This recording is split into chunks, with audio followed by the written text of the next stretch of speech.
Hey guys, what is up? Cody Carter coming at you once again. Today, I'm going to show you my post-Christmas survival haul, plus some bonus stuff that I got on my own. So, the first thing I'm going to show you is, if I can do it without knocking the camera over, $3. One, two, three. These are the ones that I specifically chose. There's a lot of books out there about survival, so you kind of got to be picky and choosy.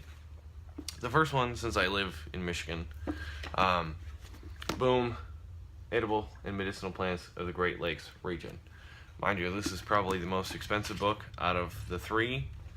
But as you can see, not necessarily colored drawings, but there's drawings, different classifications. I'll show you the symptom tables, biological and edible aspects, poisonous aspects, blah, blah, blah, blah, blah. The whole nine. So I think that this is one of those things that if you're ever in this is one of those things that's going to be super hard to memorize. It's going to have to be complete and total utilization. You have to go out and actually practice this and do this. This is one of those things that I'm going to keep with me, not in my bug out bag, but kind of in one of my bins that I have at home to if I ever need, if I have 10 minutes and I need to get out of the house and my bins come with me. Another one I have, super important, Medicine for the Outdoors. This is a beautiful book. It has details, diagrams. Let me see. What do we got? Vital signs by age group. So this is actually way, way, way more extensive than you would think. When I first got it, I'm like, okay, it's gonna have, like how to splint a leg and how to sew up a wound and blah blah blah. No. This is, crazy extensive. The amount of stuff that's in here. There's major medical problems, minor medical problems, disorders. What else do we have in here? Let me see. And then miscellaneous information. Finger removal. Intramuscular injection. So this kind of stuff is it is crazy specific. It is super detailed. Highly recommend one of these books. Something that you can utilize. So if this isn't something, if you need something smaller, something that's more miniaturized and utilized for like very specific things like broken legs and wounds and things like that, definitely not something like this. This isn't something you'd want to get. But if you want to be as detailed and as thorough as possible, this is the kind of thing you'd keep in your home. Let's just say there's a, shit hits fan scenario and no hospital. Boom. This has pretty much everything you could have go wrong with you. The last one is kind of like a I don't want to explain it. One of those survival kitsch things where it's like, oh, hey, we're on the survival train. Oh, there goes my dog. Survival hacks. So some of the stuff is actually not that useful. You can kind of come up with your own thing a lot easier through practice and utilization. But some of the stuff is actually pretty cool. They teach you to do things. Let me see if I can find the one I was looking at. Things like this. Jacket stretcher. There's some stuff that'll make things a little bit easier for you. And then there's trapping hacks, hunting and foraging hacks, fishing hacks. Let me see, fire hacks. There's a lot of stuff for fire. It's a big section of it. So even if you're not looking for, this is one of those things that you don't necessarily need. But if you have a little bit of information from here and you need to kind of rig something up, then it's kind of a neat little book. It's kind of cool. I like it for what it is. It's not my survival Bible, but so then also, if I can not kill my dog, careful buddy, I was given 2 shovels for Christmas. This one, let me see, human body for scale, and this one, let me see, right here. So obviously there's difference in sizes. This one is just the Coleman Coleman folding shovel. Excuse me. So it's got a nail puller, a little bladed edge. It's not very sharp, not crazy sharp. I don't think I would want a crazy sharp edge on a shovel. You know, I have a machete and hatchet, and you don't really need to use.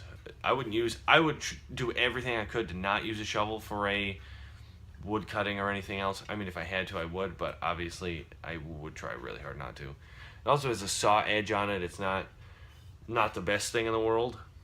This is something that I would use if I was moving, like if I needed some leverage for a rock, or if I needed to move like large amounts of snow very quickly, because obviously this, my face comparison, even though I have a giant head, it's still nowhere near as big as this. So this is for moving like large quantities of dirt, or snow, or anything really.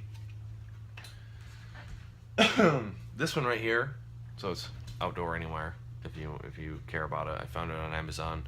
I think it was about 25 bucks. Very small, very small. It folds up incredibly small comparatively to the Coleman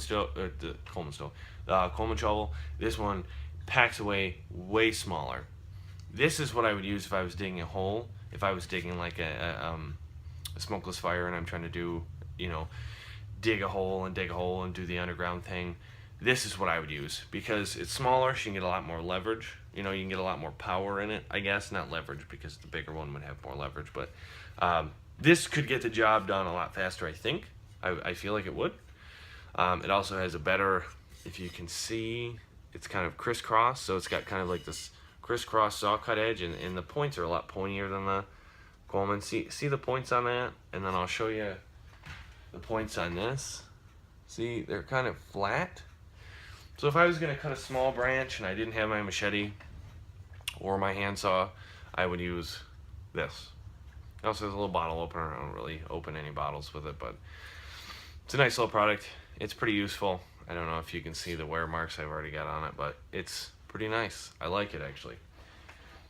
So, next thing I'm looking at is this sucker right here. Boom. It's my sleeping bag. It's a lot smaller than the sleeping bag I had. The other one is probably, probably a good. I mean, it's quite a big difference if I had one to show you. Nice. It's compact. It's small. It's light. It's just something that I wanted to do instead of the gigantic sleeping bag I had. Okay, this thing, which I absolutely love this thing on many levels. But it's the Iron Snow radio flashlight combo. So what it is, you got your radio, the AM FM, right? AM FM. The cool feature about this that I like personally in a survivalistic scenario is the fact that it has. Here's your forecast for Saginaw Bay. Rest of today. Southeast winds 15 to 20 knots. Becoming south. So it's got the weatherband radio, which I really like. It also has a flashlight, and I'm starting to get into like combo gear a lot more recently because it just takes up less space, And then the coolest thing about this is that it has a crank charger as well as a solar charger. So this thing does not have any batteries. You don't ever have to worry about the batteries dying or going out. It has the crank charger and the solar charger, flashlight, weatherband, AM, FM radio. So this thing, super small, head to scale. It's actually pretty nice. I like it a heck of a lot. Another thing I got for Christmas is this little thing. May not look like much, and I'm not really going to blow it up right now, but because I had it put away. It's a solar light. So what this is, you leave it in the sun. And then you bada bing, bada boom. So what happens when you blow it up, it gives off a lot more light, obviously, because it's just luminescent. But this is still pretty good, even in its flat stage, it's still pretty nice. My future mother-in-law gave this to me. It's actually pretty nice. I like it a lot. What else was for Christmas? I had some trouble because all my gear is in my bags and packed away and specifically put away in specific areas. So I try to go through things, but I pulled out what I think I got for Christmas anyway. Here is probably my last thing. It is I forget exactly what it's called, but it is the Air Force knife. I found it on Amazon. My issue with this, it's got a nice holster, whatever you want to call it. If I don't say the technical term, I'm sorry. It holds a knife. What do you want from me? So it comes with a nice carrier. It is very solid. It is one piece. It's got the flat butt on the bottom for pounding steaks or nails. It's got this back edge if you need to skin anything. My issue with this is that none of the sharpening elements that I have can get this sharp enough to really utilize to its full potential. I will get it there, but not with anything that I currently have. I don't have a lot of high-tech or deep grade sharpening stuff, but I'll get it there. Trust me. But this thing is actually pretty nice. Found it on Amazon. Solid, one piece, no folding. The big issue I have with folding knives is the fact that I use my folding knife at work all day, so it opens and closes, open and closes, because I'm just opening boxes and stuff. I'm not like skinning anything, but so with repeated opening and closing, what happens is that little screw in the middle where the blade and the body connect, it gets loose. So then the blade starts moving, and I mean, I like folding knives because they're convenient and they're easy and they're compact, but in a long-term survival situation, if I have to choose between a folding knife and a permanent knife, you know, a single body knife, I would have both. Really.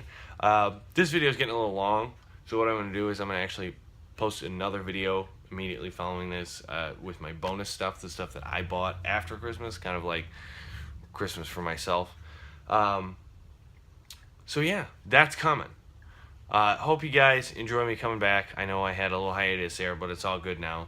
And that's it. So remember, it's your life. Live it.